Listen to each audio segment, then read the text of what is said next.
Alright, hello everybody, this is Matty and welcome to my first Q&A video. And I got about 90 questions, but unfortunately I'm only answering 20 of them, so here we go. Alright, so the first question is from Pablo and it says, when did you start cubing? I started cubing in 2015 and my first competition was in 2016. Alright, next question is from Huga. It says, why did you name yourself the Cubing Jedi? So basically, I wanted to make my name unique, but also make it so that people can associate my name with something else, something popular they know. And I chose Star Wars.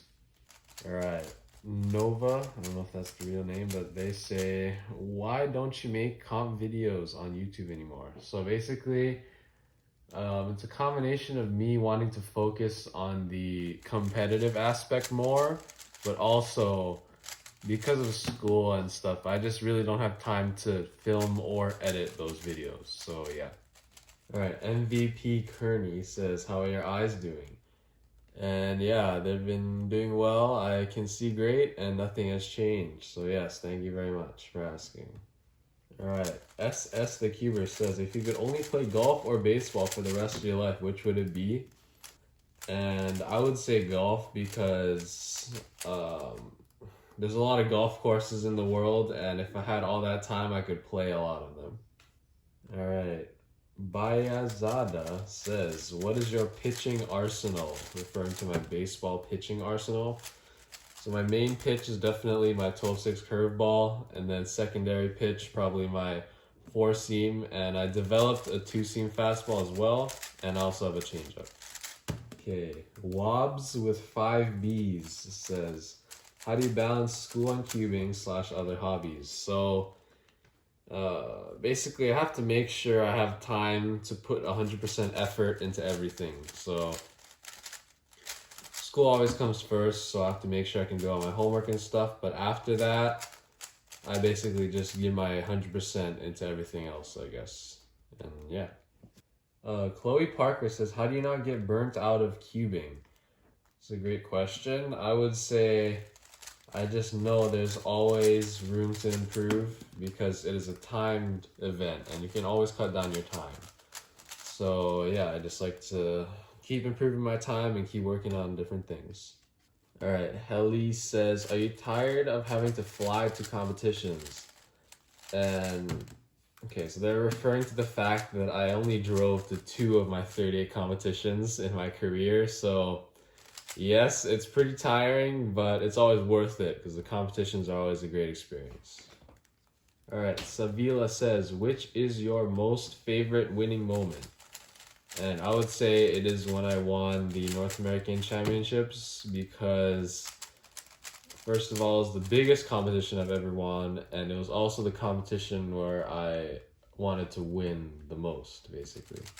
So, my name is Jeff said, who is your favorite cuber / cubing inspiration?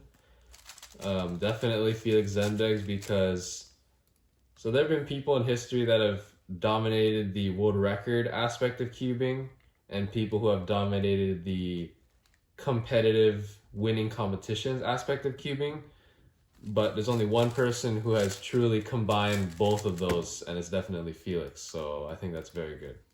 Alright, Use Mom said, when do you think the first sub-3 single will happen? I'm definitely predicting it's going to happen this summer at one of the major championships because of the concentration of really fast people that could get it, combined with the large amount of rounds that will be competed during these competitions. It's definitely going to happen.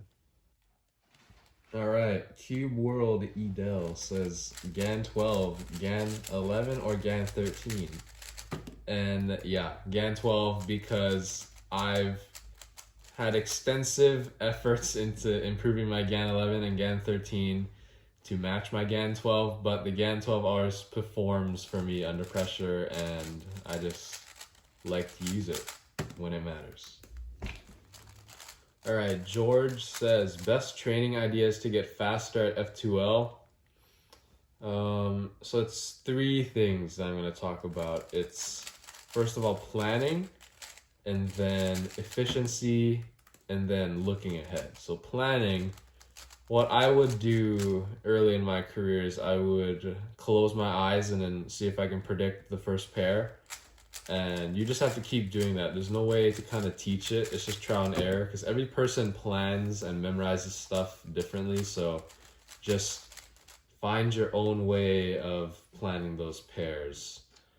And then the efficiency standpoint, I am a big supporter of intuitive F2L, because that is how I got fast personally, because I developed intuition through coming up with my own F2L solutions. Because by coming up with them, I knew the solutions in and out, and I could look ahead and see what comes afterwards. And then, yeah, that ties into look ahead. For look ahead, I would recommend doing slow solves. Slow solves help a lot. And then don't even speed up the solves. People like to say like do slow solves and then speed it up. I like to just do slow solves. And then after that, your normal solves will just be better. So yeah. All right. D. Ronaldo says, how can I increase my TPS and look ahead? So I'll do look ahead first. Look ahead, I basically like doing slow solves, and yeah, just doing slow turning to make sure you don't pause in the solve. And you just do that over and over, and then we switch back to regular solves, so it'll be better. And then for TPS, I would say just doing more solves. You can't really teach TPS, so you just have to learn how you can, optimize your finger tricks to make you faster, and that just comes with more solves. All right, Luke Cubing says, at your level, do you still actively look ahead, or is it autonomous? I would say it is autonomous to a certain degree, because I'm definitely not thinking about it. Nowadays, I kind of just think about my solution for the first 3 pairs, and then when I plan that, everything else kind of just flows. For big cubes, I definitely try to look ahead, but for 3x3, yeah, it's pretty automatic. All right, Sam is sleeping. Interesting question, Yiheng or Timon? This is going to be controversial, but I'm definitely going to say Yiheng. First of all, because he obviously has the world record, and second of all, I've been able to beat Timon twice in head-to-head online competitions, but over the many rounds me and Yiheng had together in the Gan online series, I've never beat him. And yeah, he's just extremely fast, so Yiheng. Alright, Suniran Maystar says, what are your goals for Worlds and Nats? All the best for this year of competing. First of all, thank you, and yeah, so these are definitely the 2 biggest comps I've ever attended with a chance to do well in. So for Worlds and Nats, definitely 3x3, I'm going in there trying to win.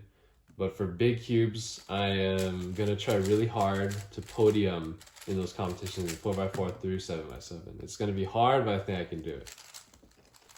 All right, Edvin said, prediction for Worlds podium. This is a very interesting question, because it depends on the scrambles and just how different people are doing that day.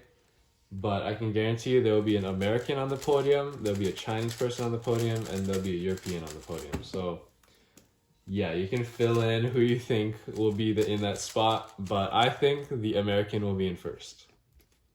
All right, last question. Lauren says, do you think you can win Worlds? And to be honest, I think I have a really good chance to, because where I am right now without even practicing at all, and I have the whole summer to practice, I'll be in a really good spot when Worlds comes around. So yeah, I have a good chance, but there's also like 20 other people in the world that have a good chance, so it's going to be really hard, but I think I can.